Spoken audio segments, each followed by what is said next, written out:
So the episode starts off with a goof. Percy's eyes are wonky. Anyway, Thomas and Percy are working at Brendam Docks, but there are some more goofs. Thomas's eyes are wonky. And Percy's piston is crooked.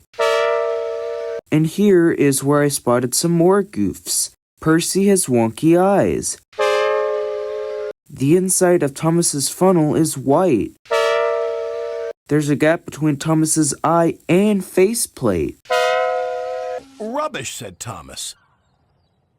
No crane has ever complained before. Thomas and Percy's flatbeds are missing. Just moments ago, they were directly in front of them, and now they're gone. And here, Gordon's buffers are crooked. Gordon's lamp iron is also crooked. And there's 2 paint chips on Gordon's buffer beam.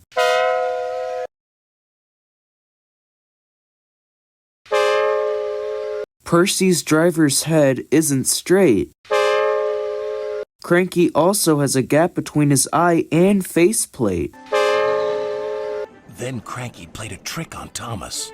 Thomas entered in the wrong direction, and this is because that in a later shot, we see that there's a set of buffers behind him. And it would have made more sense if he had reversed in. You must have known my arm can't reach you there, complained Cranky. But why is Cranky smiling if he's complaining? And where did the workman behind Thomas come from? Because in the previous shot, he wasn't there. And in this shot, Cranky's in a completely different location. I can't! Called Cranky. Thomas was jittering around on the tracks. The engines were trapped anyway, because the track that they were on just goes to a set of buffers. Before the scene transitions, there's a gap between Cranky's eye and faceplate. And for the final goofs, the shed is missing.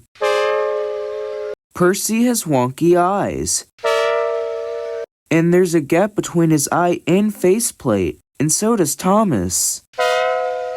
Cranky still looks down on the 2 tank engines, but knows not to call them bugs or mites, or else they might bite back.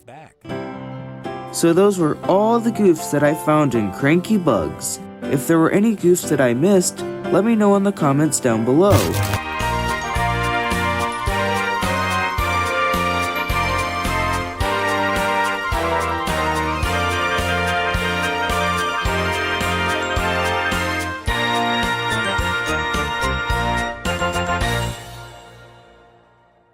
It was a busy time at the docks. Here, there's a gap between Cranky's eye and face mask. Cranky has wonky eyes.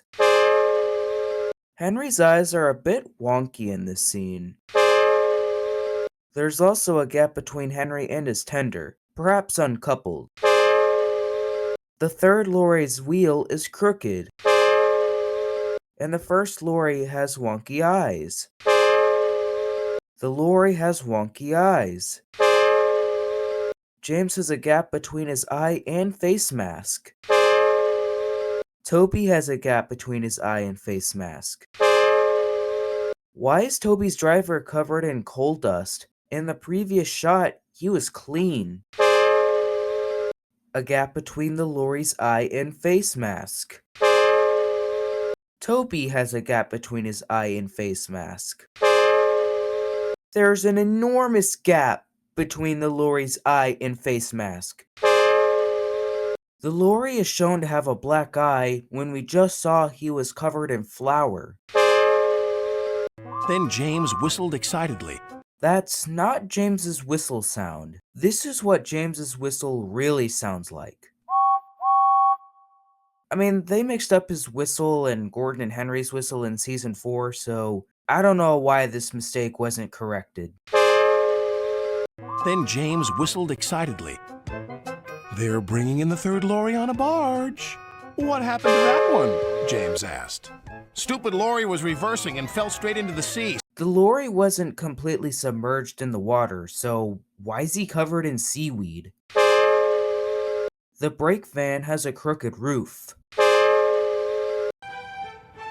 The lorries didn't return, and the engines now work even harder to make sure they never will. So those were all the goofs that I found in Horrid Lorry. If there were any goofs that I missed, let me know in the comments down below.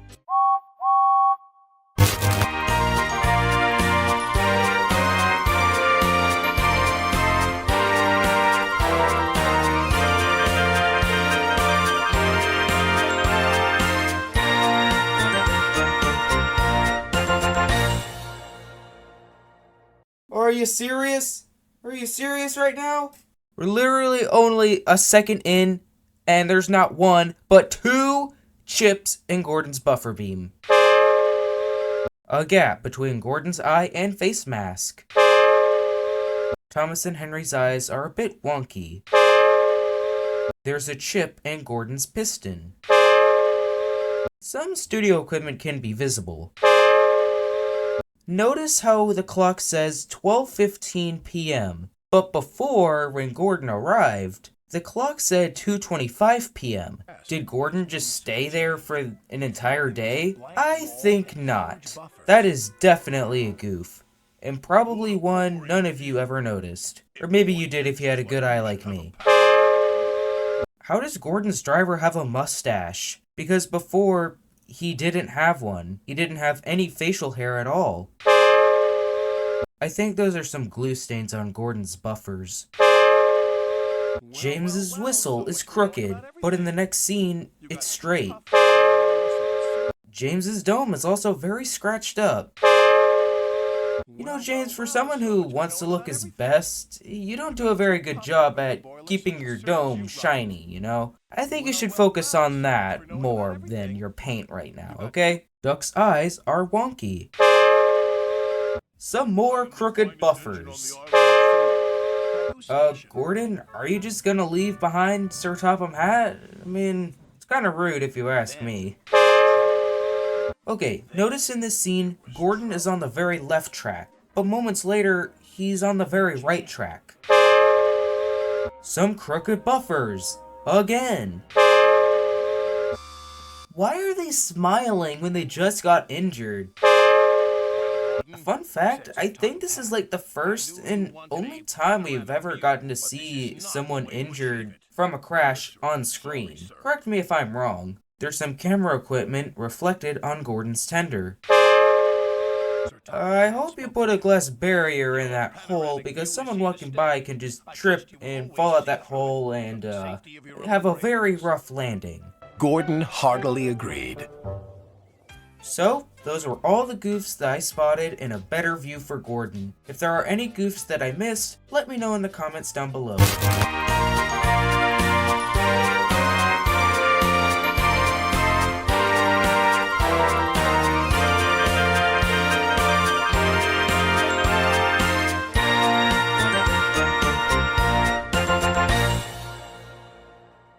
I did see him staring at the clouds this morning, said Percy. I wonder why. Gee, Percy, I wonder why you have wonky eyes. And some slightly crooked lamp irons. In this scene, Lady Hatt looks slightly taller than Sir Topham Hatt. But wait until you see this next goof. The station master looks a lot taller than Sir Topham Hatt in this scene. I guess the two of them are just a lot older than Sir Topham Hatt, or Sir Topham's just really short.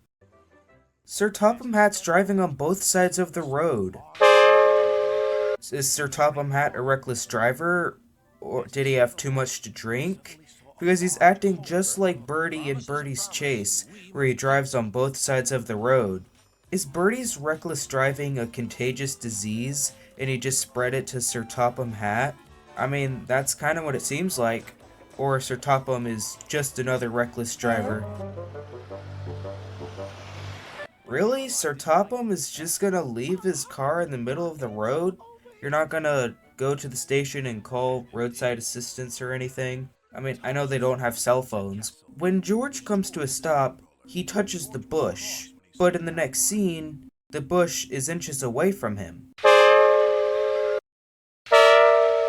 I made a joke about this a few years ago, but doesn't that oil look like chocolate or like melted chocolate or something like that? I mean, it's brown. I mean, it kind of looks like chocolate, or it looks like a ton of shit. Okay, explain this to me. How did Sir Topham's outfit get that ruined in that short amount of time? He only got burnt with oil, and he hasn't completely submerged in the mud yet. Bother! Bother! A crooked lamp iron. And a crooked lamp. Wait a second. Is that Bulgy's bridge? Wait, what bridge is... That kind of looks like Bulgy's bridge, doesn't it? This isn't a goof, I'm just pointing that out.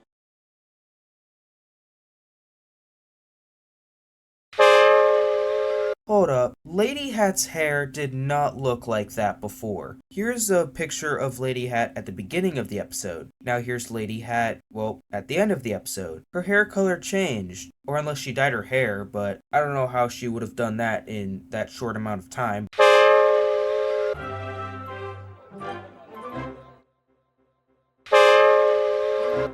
Alright, so those are all the goofs that I found in Lady Hatt's birthday party. If there was any goofs that I missed, let me know in the comments down below. And if you enjoyed this video and want to see more videos like this, click the like button. Don't forget to subscribe and click the notification bell so you don't miss the train for the next video. I'm TrainBoy10, and have a great day everyone.